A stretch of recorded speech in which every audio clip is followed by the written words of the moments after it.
George Fishbeck with the weather, Larry Carroll at the live action camera desk, and the Eyewitness News team. Good evening, everybody. Here is the latest tonight at 5 o'clock. She left us all too soon. Karen Carpenter, whose soft and mellow voice was known to millions, died at the hospital in Downey this morning of cardiac arrest. Karen and her brother Richard, as the Carpenters, soared to success in the 1970s, putting romance back into popular music. All told, they sold some 60 million albums.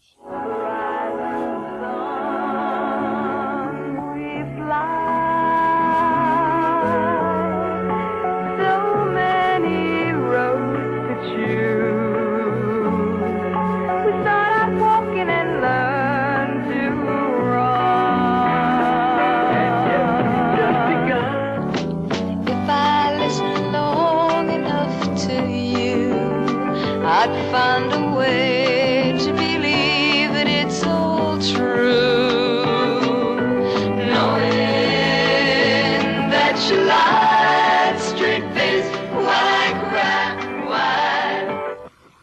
Karen Carpenter rushed to Downey Community Hospital this morning by paramedics after collapsing at her parents' home nearby. All efforts to save her failed. She was pronounced dead this morning at 9:51.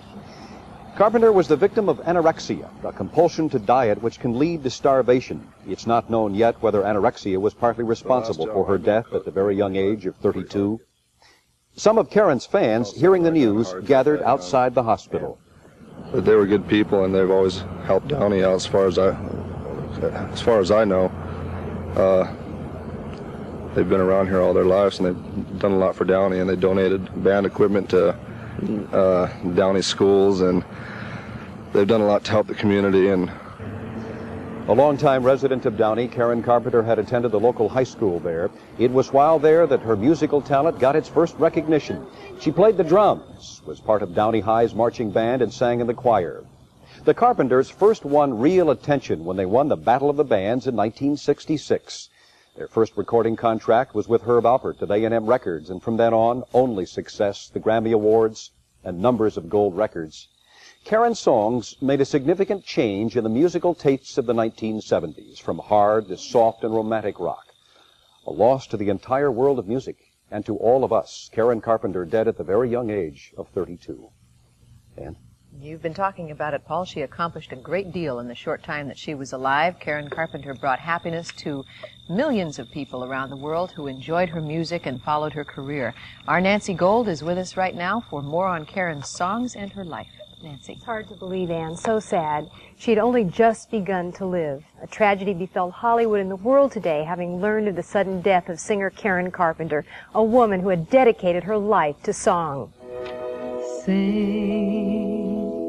Sing a song, make it simple to last your whole life long. Karen and her brother Richard created the Carpenter sound. It was their distinctive close harmonies and sweet tones that helped to establish a trademark that was known indelibly as the Carpenter sound worldwide. During the 1970s, their romantic overdub style crept from top 40 AM radio to the FM dial's easy listening and some crossover country stations. Songs like We've Only Just Begun, Close to You, Top of the World, and For All We Know have long remained Carpenter classics. A high point in her career, the 70s awarded the Carpenters huge success. They sold over 60 million albums worldwide and received several awards. First of all, I'd like to thank all the members of NARIS and our producer, Jack Dougherty. And Herb Alpert and Jerry Moss of A&M Records. Thank you very much. Thank you very much. There was plenty of white lace and promises for Karen Carpenter, but some of these promises led to personal disappointment. When I fall in love, it will be forever.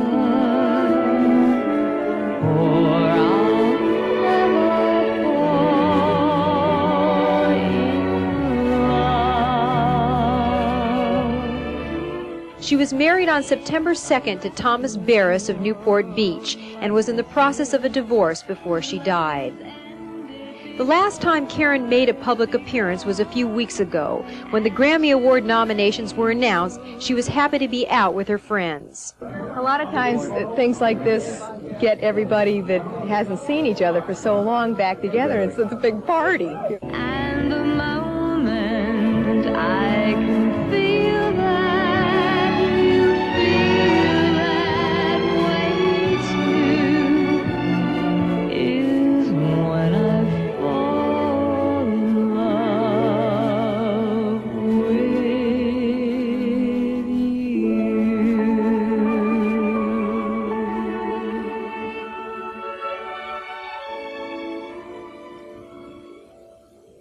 Earlier today, I spoke with Olivia Newton-John, who was one of Karen's closest friends.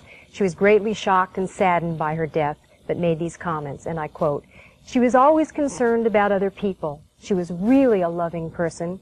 I'll miss her terribly. She was a loyal and wonderful friend." We will miss her too. Yes, we will, Nancy. Coming up at 6 o'clock, Dr. William Rader will be here with more on Karen Carpenter, and particularly more on this dieting disorder, anorexia. Until recently, she had built out of it. She had gained about 25 pounds. And like I said, she was really up and thrilled about going back into the studio recording and getting back on the road and getting on with her life. And it's just so sad to think she's gone. I love you.